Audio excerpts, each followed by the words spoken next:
Boker Tov, Yom Tov, Zarim Tovim, and Laila Tov. Good morning, good day, good afternoon, and good evening. This is Carrie Chadutha. May joy be ever expanded within you as it manifests externally. I was reading a post today on Facebook, and it was regarding a verse. And I love how we all share from our different perspectives and how we see it, how it speaks to us, what the Spirit is revealing, and how we're processing it. But I saw this verse and I thought that I would go ahead and share what my heart is saying as I'm reading the languages, what it's revealing to me as my own mirror. Because truly the languages between Hebrew and Aramaic, both of them, is the revealing of you by that which you see that is reflected back unto you. And out of the mouth the heart speaks. We are looking at John 3:19. And this is the judgment, that the light hath come into the world, and the sons of men have loved darkness rather than the light, for their deeds have been evil. When I look at this, and this is the judgment, I'm not going to go into great detail with all the letters. I'm just going to do an overview of what I'm seeing here. This judgment, the root of it, of the deen here, it's the same here. They both, one has the meaning of now, as in this present moment, but is the same as the spelling for judgment. And there is a prayer that's attached to this. I now, we beseech thee.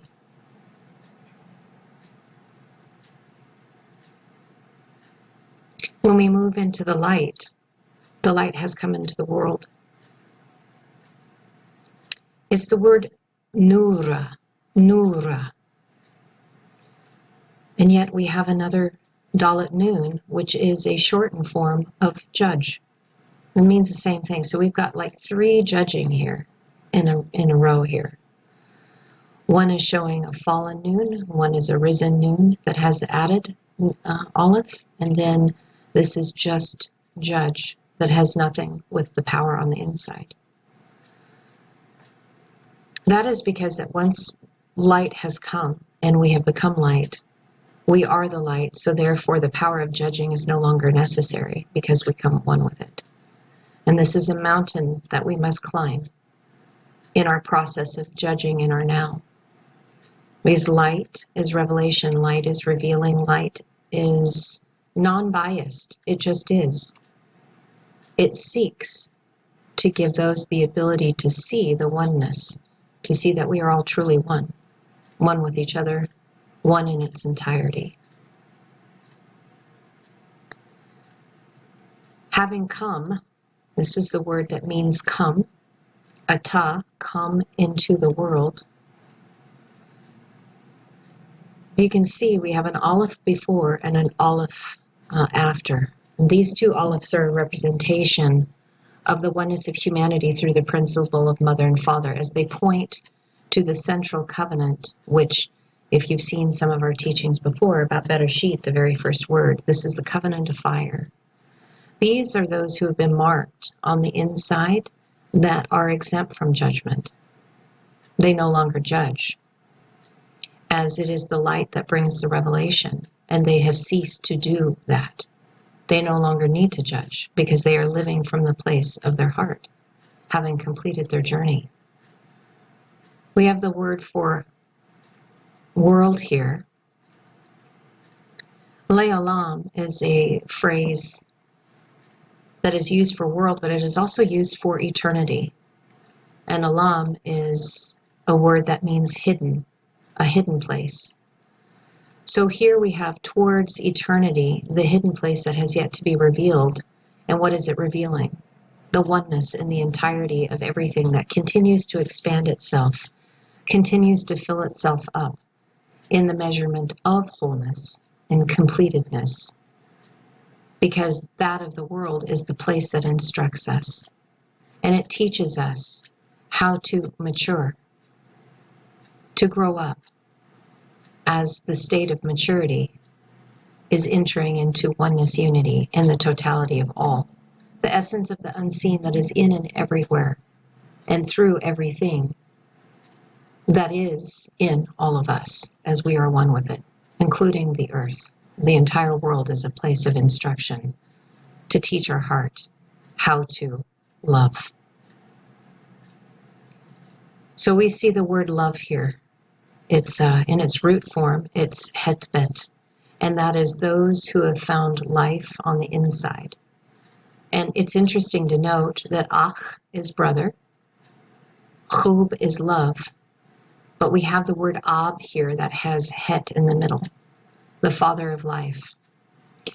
And it's showing that we need to connect through mother and father, through both of their teachings, as these teachings, when brought forward, when they instruct the way of life, it is meant for heart instruction, because that's what the light is all about.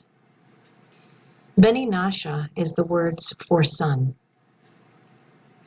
These are sons, Beni Nasha, and Beni is actually possessive. It would be like my sons. Nasha comes from a word anash, which means weak, a weakness. But interesting to note that the yod is a symbol for power, and the aleph is a letter that also means power. So this is the action, the work deed in the hand, that is producing this oneness unity, which is something that is lifting us up.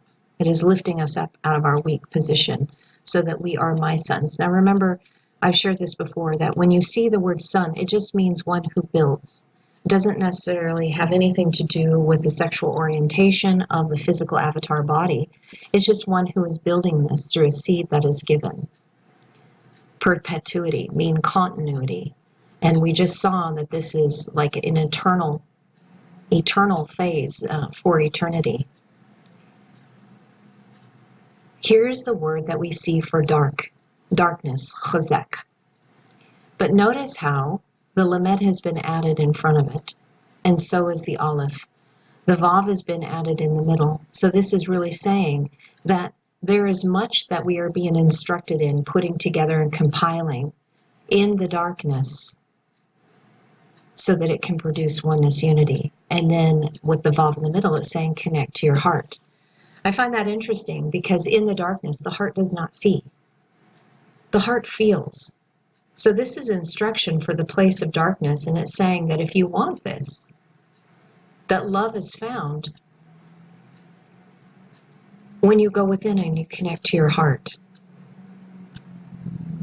I'm hoping you guys are catching that.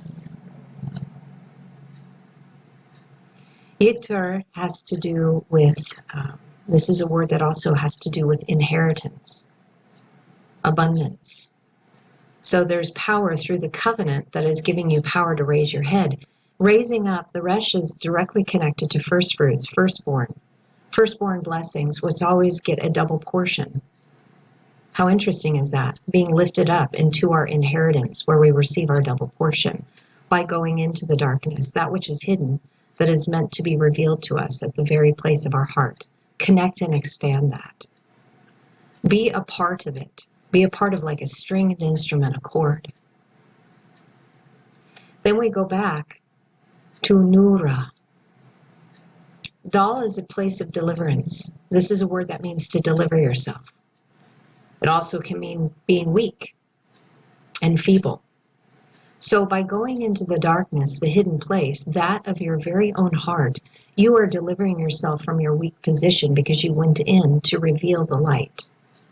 Nura, to reveal the light. By the way, this is the same word for fire. So you're finding the fire that is within you. So their deeds, there's a whole lot here that is summed up. So we have this word for their deeds. We have all of this, minus this last word right here. So you have this word here, this is for deeds, and this is there. And this is like he, they, it, he, she, and for. So when we are singling out there, what are we looking at? We're looking at the aleph and the tav, the first and the last, the beginning and the end, that have found the power within their heart through the journey of the aleph through the tav. Remember, aleph tav is an idiom that is expressing the wholeness and totality of the Aleph Bet, the journey that is found, in order to empower the heart. Because it is through the hidden teachings that the power is come and given to bring forth wealth and riches.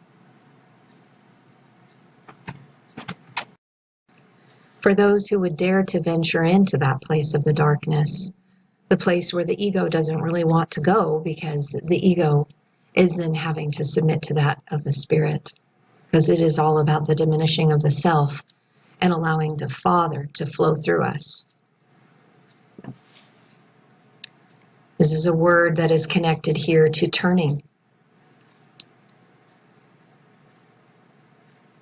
Both vavs here. It's interesting that if you were to look at this, their gematria value is 66, or not 66. Each one is a 6 and a 6.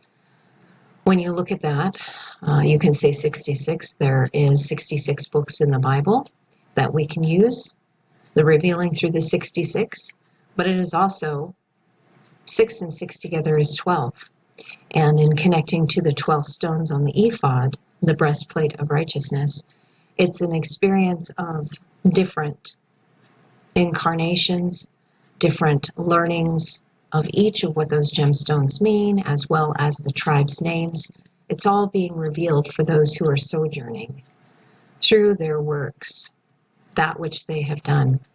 And this is showing that the work that is being done is on the Father's side. So this is letting us know that this is the work that the Divine Feminine is bringing to us in the place of the darkness, in order for us to find the wealth and riches of who we really are, which is in the place of our heart, the soul essence, where Creator Abba is source, as we are one with that. But it really is for the courageous to journey in. Now let's deal with the word evil here. I'm going to share something here with you individually first, and this one I am going to go into a little detail with. We have a bet, which is talking about building, but it also is meaning inside. And then we have a yod shin. This is a word that means a being of substance. And what's interesting about this is being a being of substance here. This being of substance, this is actually right here. It's a contracted form of yod shin. This is this little yod. If you look up at the root of Aleph Tav here in the Aramaic form, it says that the root is yod shin, but it's in contracted form. And that is very much having to do with having a substance of fire within you, power. So you can think of those who are negentropic instead of entropic, but it's a being of substance. When we take a look at this, the Aleph has been added. So the sense of evil, the sense of being separated from source, you can see that this whole work indeed is revealing to us that which is hidden, our very own shadow side, where it gives us the power of taking those things that we considered evil within and bring them into the oneness unity.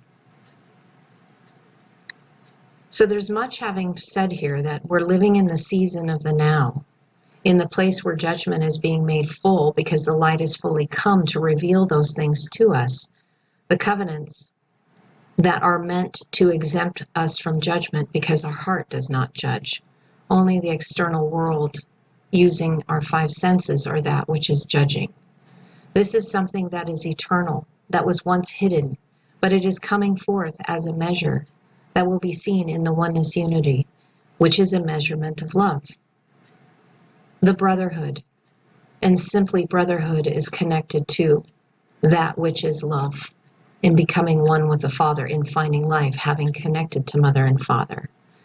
These are the sons of men, considered my sons, as in Source Creator, that were lifted up, that found the power on the inside, that were building this, because they allowed the darkness, the hidden aspects of themselves, when they connected to their heart, to instruct them. They leaned in towards it because it was producing a nature that was ever expanding, becoming one with the one infinite Creator in and all through things. This was where they found their abundance and their inheritance. as they became as part of something beautiful, as if in a string instrument that was producing harmony, a chord. And it delivered them. This light that had come had delivered them from their weak and feeble position, something that was disconnected, that then became connected because they found the oneness principle. They were here at the beginning, they are here at the end. They found their being and substance through the inside, as the power was granted to them for those who would venture into the darkness, into the place where they were being revealed to themselves, having connected fully to that which is in their avatar being, as within, so without. This caused them to turn and to be revealed of those who have connected 2 times over, the internal and the external, as those who are the living and breathing that are on a sojourn. And all their works and their deed was to give them the power to reveal this concept, to be able to reveal how they were connecting fully to that of their flesh, that bringing perpetuity, continuity, in going within, building themselves into a being of substance that once saw things as being evil, but now revealing everything as oneness, unity. That is what this verse is saying, at least as I see it through my eyes. A different way than judging and separating about men being different, men loving darkness rather than light, when really the unification of the light that has come is revealing all the hidden aspects of ourselves. This whole journey is about us inwardly, in connecting with what is going on externally, and how we can continue to partner and join in that which is happening in a celestial aspect, and what our part is to play in allowing the light to flow through us so that we can neutralize all of this into oneness. Shalom, shalom, namaste, Todah.